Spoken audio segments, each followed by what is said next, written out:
At 0200 hours on the morning of November 28, 1950, Lieutenant Colonel Raymond Davis pressed his back against a frozen boulder on the ridgeline above the Chosin Reservoir and watched the dark fill with men. Not his men. The temperature had dropped to minus 35 degrees Fahrenheit. The wind made it feel closer to minus 50. Davis commanded the 1st Battalion, 7th Marines. Roughly 800 men scattered across a 6-mile column of frozen mountain road in the North Korean highlands. His battalion's weapons were jamming. His morphine syrettes had frozen solid in medics' pockets. And now, pouring out of the black ridgelines in 3 directions, came the soldiers of the 9th Army Group of the People's Liberation Army of China, approximately 120,000 of them. Davis had 800 men. This is the story of the Chosin Reservoir, a battle that should not have been survivable, a battle that military historians still argue over, still study, still cannot fully explain. Not because the outcome was surprising, because the men who walked out of that frozen hell did so fighting.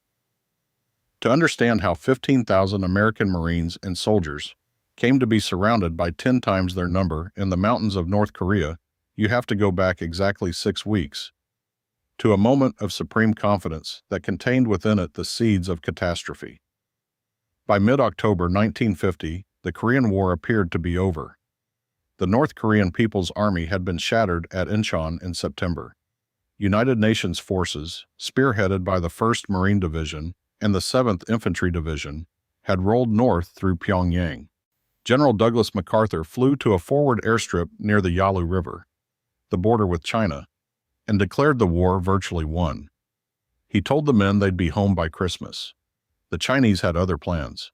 On October 19th, 300,000 soldiers of the People's Liberation Army crossed the Yalu River in total darkness, moving at night, hiding by day, camouflaging themselves so effectively against the Korean terrain that American air reconnaissance missed them entirely.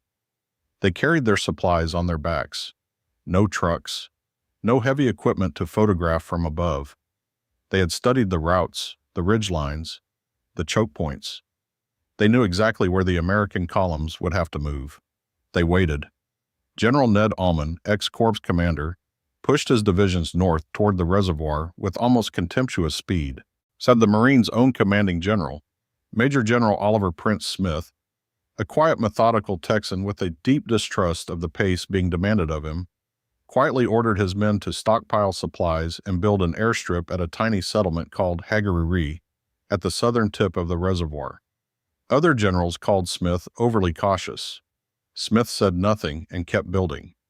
That airstrip would save thousands of lives. The 1st Marine Division reached the reservoir in late November, extending north along its western shore toward a village called Udamni. The 7th Infantry Division moved up the eastern shore. Between them and safety lay 78 miles of mountain road, a single-lane track carved into the cliffs above frozen valleys. The road ran through Hagaruri, then south through a place called the Toktong Pass, and then through a town called Kotari, and finally through the Funchaline Pass to the coastal plain. Every one of those names would soon be written in American blood. The attack came on the night of November 27th. It came everywhere at once.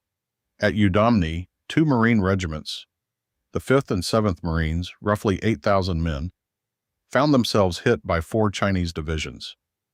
Artillery was nearly useless in the first hours. The crews couldn't get the frozen shells into the breaches. Machine gun bolts froze. The trigger mechanisms on M1 Garands, normally reliable as heartbeats, seized up in the cold. Marines urinated on their bolt handles to thaw them. They burned their hands on bare metal in the darkness and felt nothing, because their fingers were already numb. The Chinese attack on Udamni was not a probing action, and it was designed to annihilate. At Fox Company's position, 246 Marines dug in at Toktong Pass, holding the only road between Udamni and Hagaruri. Captain William Barber faced a single regiment of Chinese infantry. By the morning count, his men had repelled 7 separate attacks. 14 Marines were dead, dozens more wounded. The temperature dropped further. The Chinese pulled back into the tree line and waited for darkness to come again. Barber sent the same message back to regiment. "We will hold." He did not ask for permission. He stated a fact. At Hagaruri, General Smith watched the perimeter being hit from three sides by an estimated 10,000 Chinese troops. His garrison there was technically a support element: cooks, mechanics, engineers, headquarters personnel, less than 2,500 men trained as fighters. They fought anyway.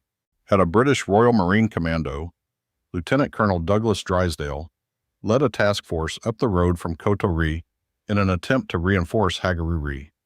Of his 900 men, roughly 300 reached the perimeter. The rest were killed, captured, or scattered in the dark. The road south was cut. There was no way out. Raymond Davis understood the geometry of the situation with the clarity that comes from reading maps in frozen foxholes with artillery landing 400 meters away. Fox Company at Toktong Pass was going to run out of men. Every route on the road was blocked or contested.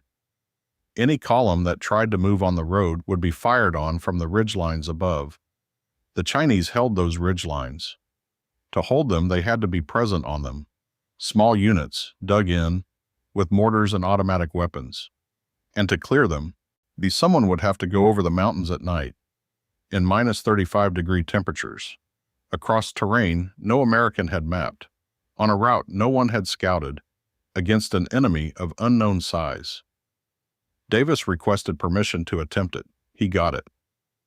On the night of December 1st, 1950, Lieutenant Colonel Raymond Davis led 800 Marines off the road and into the mountains. No road, no trail. Just ridgeline and darkness and compass bearings. The Marines carried only ammunition, weapons, and their wounded on improvised stretchers. They wore shoe packs, insulated rubber boots that, in sustained cold, caused more frostbite than they prevented. Every step upward was a negotiation between will and physics. Men fell. They pulled each other up. The column maintained noise discipline that bordered on the supernatural. Said 800 men moving through frozen scrub in the dark, and the only sounds were the wind and the crunch of boots and the low, disciplined voices of squad leaders keeping their men moving. The Chinese on the ridgelines didn't hear them coming. The fighting when it came was at arm's length. The Marines swept positions with rifles and bayonets. They took casualties. They kept moving. The compass bearing pointed toward Fox Company's hill, and nothing short of death was going to change that direction. Just after dawn on December 2nd, the survivors of Davis's night march came off the final ridgeline and looked down at Fox Company's perimeter. Captain Barber's men, those who could still stand, had been fighting for 5 days. They had 26 dead and 89 wounded out of 246. The Chinese had left more than 1,000 bodies around the perimeter. So Fox Company had held. Davis had made it. The road was open. What followed over the next 10 days was not a retreat. General Smith, asked by a correspondent whether his men were retreating southward, delivered one of the more precise statements in the history of American arms. "Retreat? Hell. We're not retreating. We're just attacking in a different direction." He meant it literally.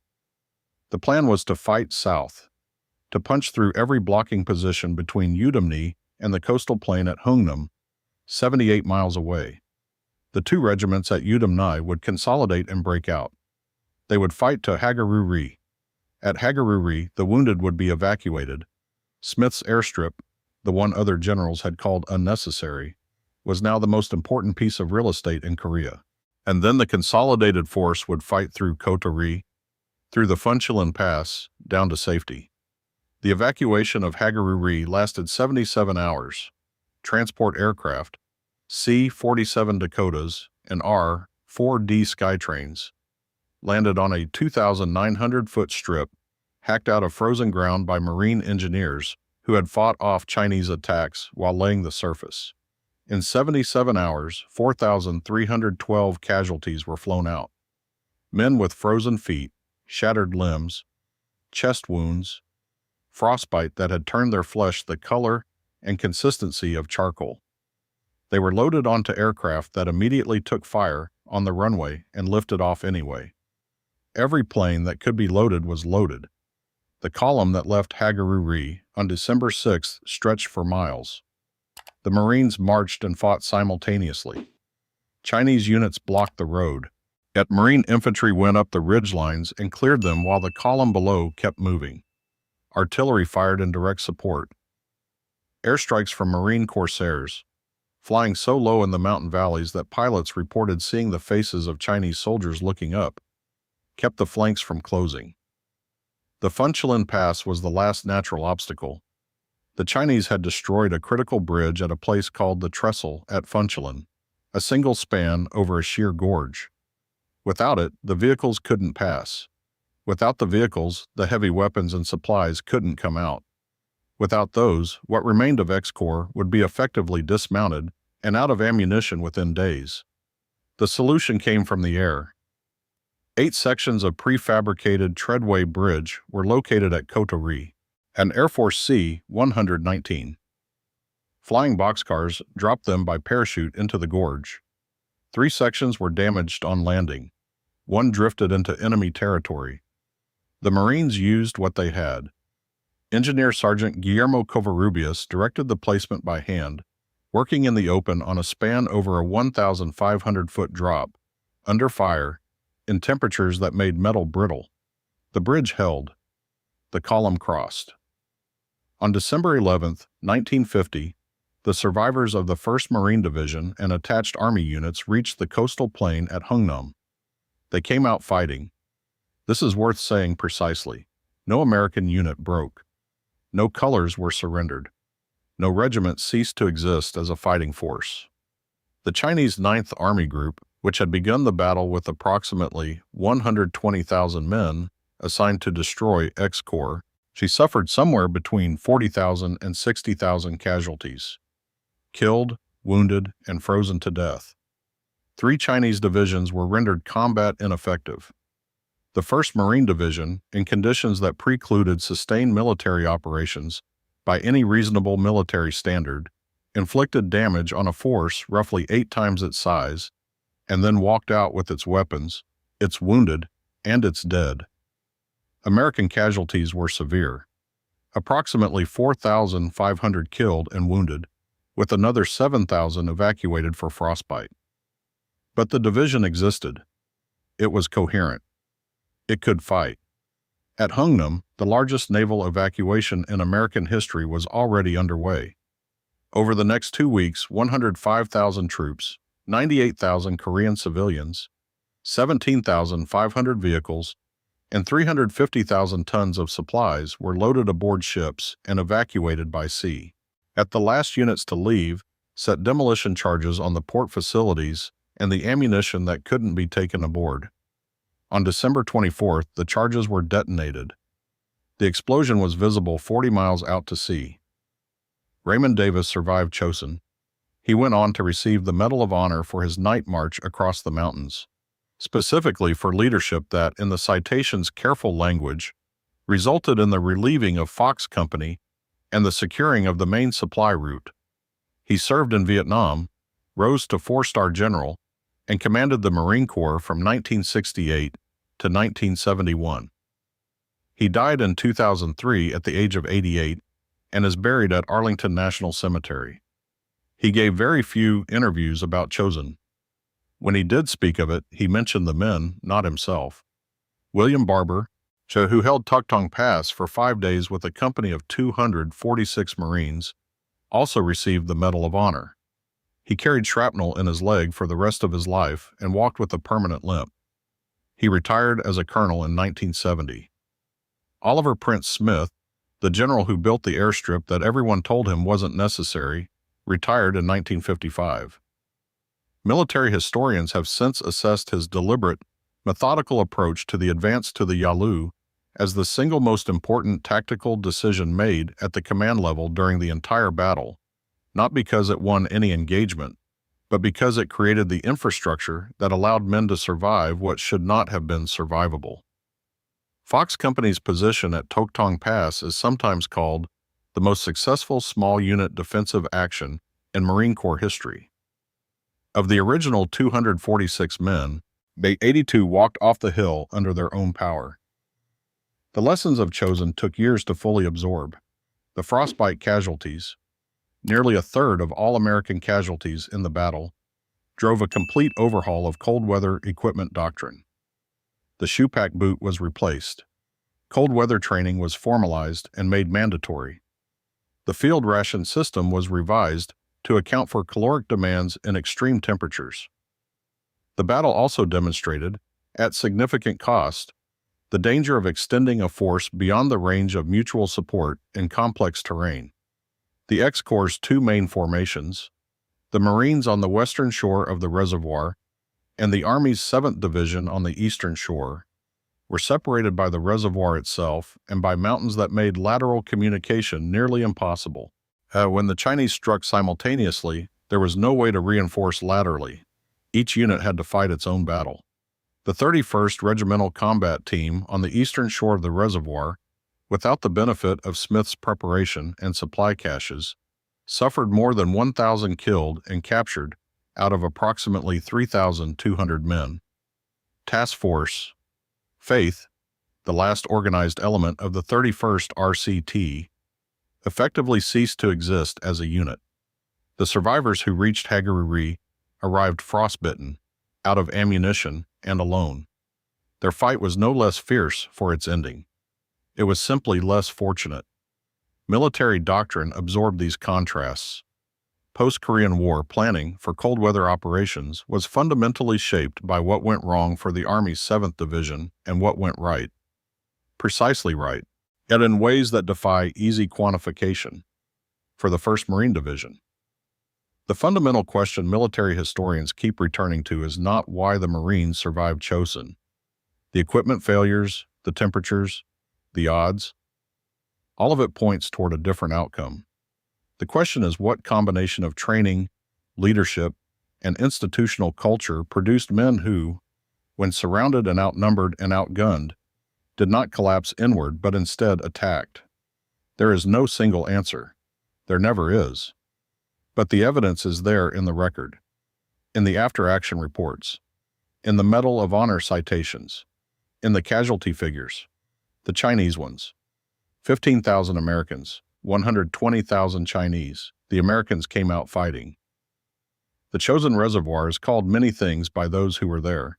At the frozen Chosin, the forgotten battle of the forgotten war, the place where the 1st Marine Division proved something that generals and historians have argued about ever since, that combat effectiveness under extreme duress is not primarily a function of equipment or numbers or even terrain.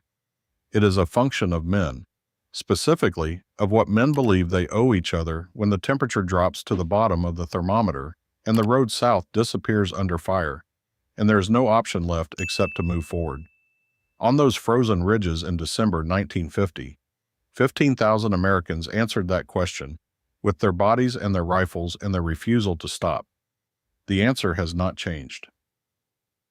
If this story moved you the way it moves us every time we return to it, hit that like button and subscribe.